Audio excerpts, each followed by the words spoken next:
All right, let's jump right in. We're about to explore one of the biggest economic transformations happening anywhere in the world right now, and it's all unfolding in Africa. But we're also going to look at a really critical challenge that could end up leaving millions and millions of people behind. Just look at this number for a second. $712 billion. That's what Africa's digital economy is projected to be worth by 2050. I mean, it's a staggering figure, right? It represents this just monumental wave of opportunity, of innovation, and of course, growth. But this is the real question we're digging into today. As this digital tidal wave sweeps across the continent, is everyone actually getting a chance to ride it? Well, the data suggests that a huge portion of the population might just be getting left on the shore. So let's start with part one, Africa's digital future. To really get a handle on the stakes here, you first have to grasp the sheer scale of this transformation. You know, this is way more than just new apps and faster internet. We're talking about a fundamental rewiring of entire economies, even entire societies. And think about this for a second.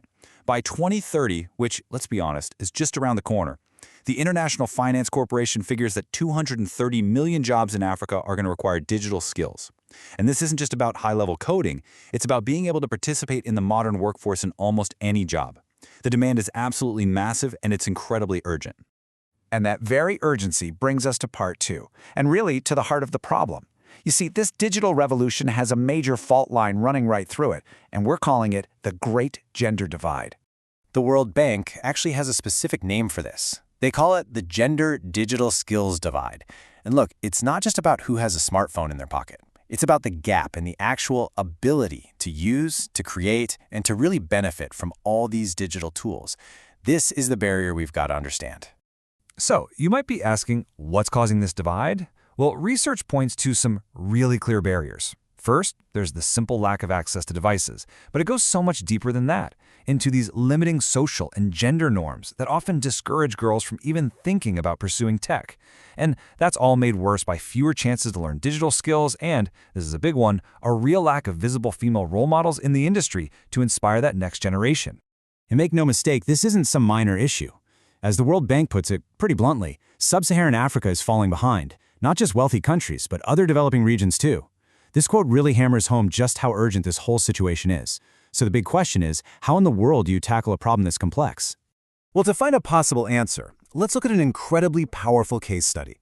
In part 3, we're going to explore Kenya's M-Pesa.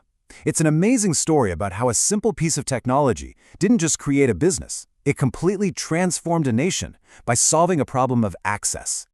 Let's just set the scene here. Before 2007, the situation was pretty bleak. Almost 40% of the entire adult population in Kenya was completely unbanked. I mean, they had no access to savings or credit or even a secure way to transfer money. They were totally locked out of the formal economy. And then, this happened. The revolution didn't start with a fancy smartphone app. Nope. It started on a basic feature phone, just like this one.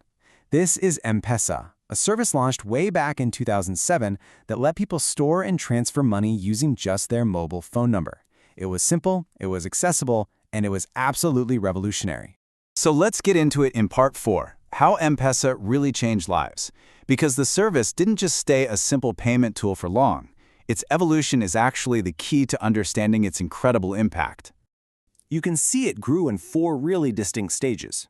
First, it was just a way to send money home. Then it connected people to actual savings accounts.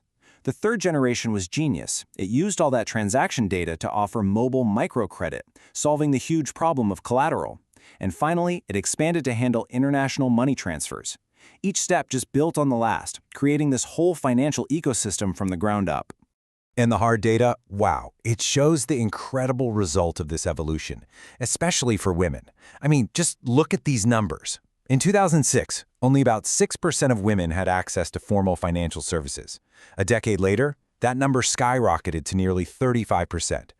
And check out the excluded row for women. It dropped from almost 40% down to just over 18%. That is a monumental shift in economic empowerment. And this picture shows you exactly how that change happened on the ground. See, this wasn't just some app in the cloud, it had a real physical presence. A massive network of local M-Pesa agents, just like this little stall, meant you could turn your cash into digital money and back again right in your own neighborhood. It made the digital world feel tangible and, most importantly, trustworthy.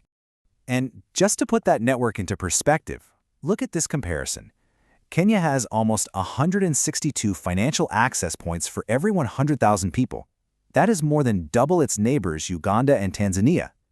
M-Pesa didn't just improve access, it made Kenya a regional leader, hands down. Which brings us to our final section, from access to opportunity. So, what does a mobile money miracle in Kenya have to do with the digital skills divide we started with? Well, everything really. The success of M-Pesa gives us this powerful blueprint for how to move from solving the problem of access to solving the problem of opportunity. Okay, let's break it down like this. M-Pesa was a genius solution for digital access. It gave millions of people, especially women, a ramp into the formal financial world. But the next great challenge, the next frontier, is digital skills. This is the key that's going to unlock not just financial inclusion, but true economic empowerment in this new digital economy. And that leads us right here. M-Pesa proved that a simple, accessible, widespread solution could overcome these massive structural barriers. It created a moment that literally changed everything for financial inclusion in Kenya. So that leaves us with the final, and I think the most important question. What's going to be the M-Pesa moment for women's digital skills? What's the innovation, the program, or the policy that will finally unlock that massive, untapped pool of talent all across the continent?